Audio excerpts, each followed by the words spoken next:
तो भारत के पश्चिमी तट पर समुद्र की उन गहरी और अंधेरी खाइयों में एक ऐसा रहस्य छिपा है ना, जिसने हजारों सालों से इतिहासकारों, वैज्ञानिकों और हम जैसे अनगिनत जिज्ञासुओं को उलझा कर रखा है। आज के इस खास एक्सप्लेनर में आपका स्वागत है।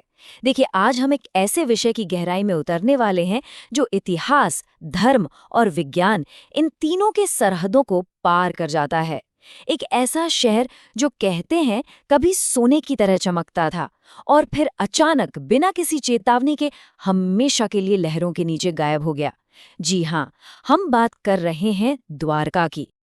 अब सबसे बड़ा सवाल यही आता है कि क्या द्वारका महज एक कहानी है? मतलब क्या ये सिर्फ एक पौराणिक किंवदंती है जिसे हम पीढ़ियों से सुनते आ रहे हैं? या फिर क्या ऐसा हो सकता है कि हमारे प्राचीन ग्रंथों में जो कुछ भी लिखा गया है वो किसी पुरानी दुनिया का एक एकदम सटीक ऐतिहासिक सच हो? जरा सोचिए, क्या वो स्वर्ण नगरी आज भी इसी वक्त उस खारे पानी के नीचे मौजूद है? इस रहस्य को पूरी तरह से डिकोड करने के लिए हमें सबसे पहले इस शहर की शुरुआत और इसकी उस जबरदस्त वैभव की गहराइयों में जाना होगा। आप बस एक पल के लिए कल्पना करके देखिए, एक ऐसी नगरी जो समुद्र के किनारे नहीं बसी थी बल्कि वो समुद्र के साथ ही जीती थी। हजारों विशाल महल और उनकी चमक इतनी तेज कि रात के उस घुप अंधेरे में भी वो दूर समंदर से साफ साफ दिखाई देते थे। लेकिन ये जो भव्यता थी ना, ये हमेशा के लिए नहीं टिक पाई।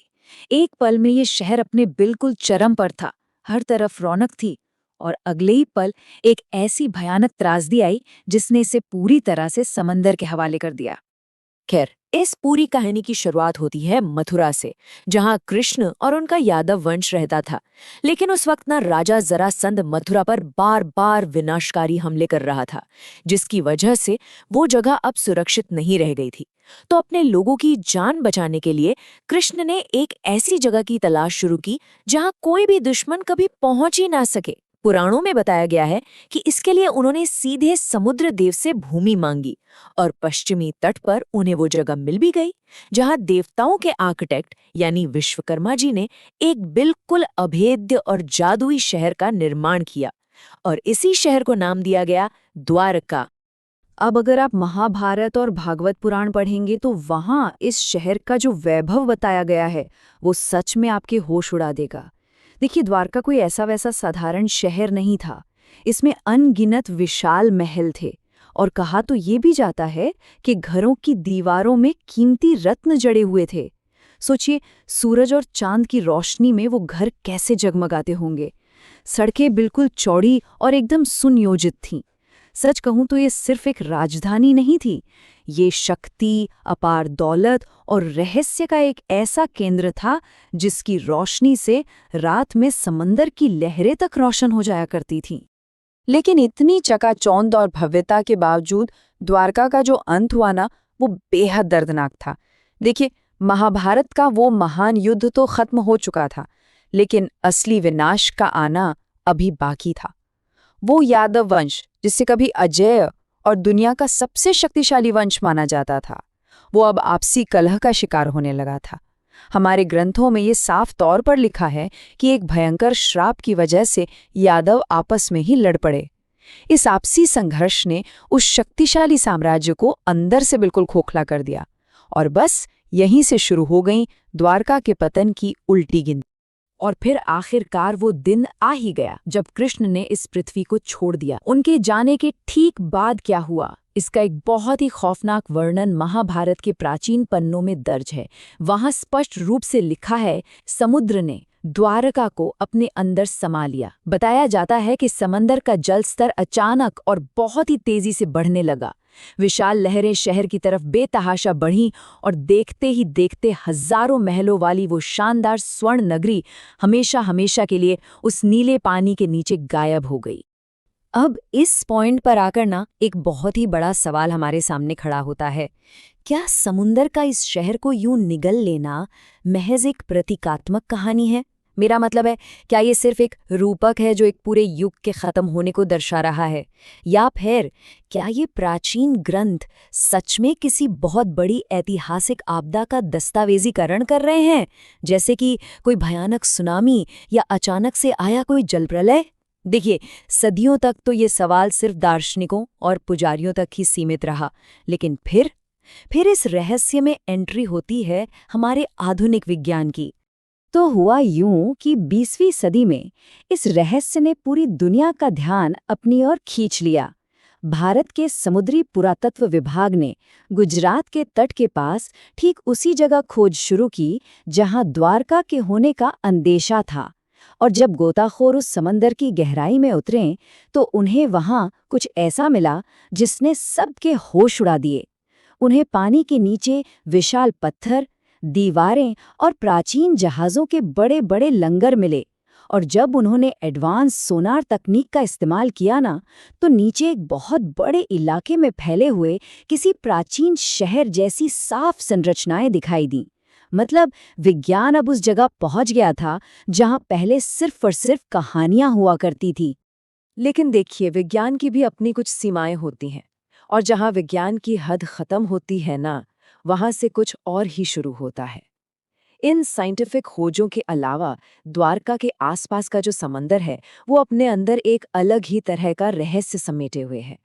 वहां के जो स्थानीय मछुआरे हैं और जो गहरे समंदर में जाने वाले गोताखोर हैं, उनके बीच आज भी कुछ ऐसी खौफनाक लोक कथाएं और दावे प्रचलित हैं जिन्हें सुनकर सच में रोंगटे खड़े हो जाते हैं। ये बात अब सिर्फ पत्थरों और खंडरों की नहीं रह गई है। ये बात है उस अजीब सी ऊर्जा की जो लोग आज भी वहां महसूस करते हैं। भले ही विज्ञान इन बातों को प्रमाणित न कर पाए, लेकिन ऐसी अनगिनत डरावनी घटनाओं की रिपोर्ट दर्ज की गई हैं।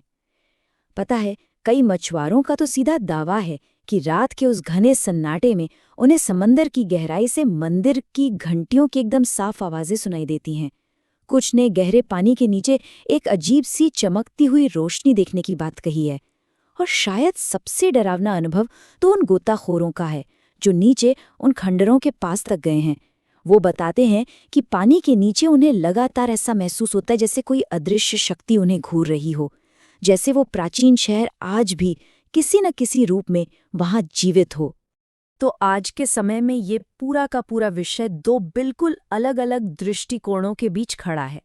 एक तरफ तो हमारा वैज्ञानिक दृष्टिकोण है, जहां एक्सपर्ट्स का ये मानना है कि हजारों साल पहले जलवायु परिवर्तन, भयंकर भूकंप या फिर किसी बड़ी सुनामी की वजह से समुद्र का जल स्तर बढ़ा होगा, जिसने इस प्राचीन तटीय शहर को डुबा दिया। वहीं दूसरी तरफ हमारी लोक कथाएं और लोगों की गहरी आस्था है, जो ये मानती है कि ये सब एक ईश्वरीय श्राप का ही नतीजा था और उस पवित्र शहर की आध्यात्मिक ऊर्जा आज भी उस समंदर के नीचे मौजूद है। देखिए, हम इस एक्सप्लेनर में किसी एक पक्ष का समर्थन नहीं कर रहे हैं, बल्कि इस बेहद दिलचस्प विरोधाभास को आपके सामने रखने की कोशिश कर रहे हैं।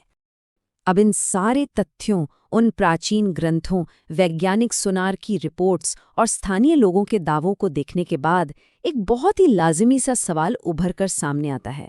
अगर हम एक पल के लिए ये मान भी लें कि महाभारत में लिखी बातें सिर्फ एक कहानी या रूपक हैं, तो फिर गोताखोरों को समंदर के नीचे जो कुछ भी मिला है, उसे हम आखिर क्या नाम देंगे? जरा सोचिए। वे विशाल दीवारें, वे एकदम परफेक्ट समकोण पर कटे हुए पत्थर और पानी के नीचे छिपे हुए वे शहरी ढांचे, आखिर क्या है वो सब? क्या वो महज कुछ प्राकृतिक बनावटें हैं, या फिर वो किसी भूली बिसरी सभ्यता का कोई बहुत ही ठोस सबूत है?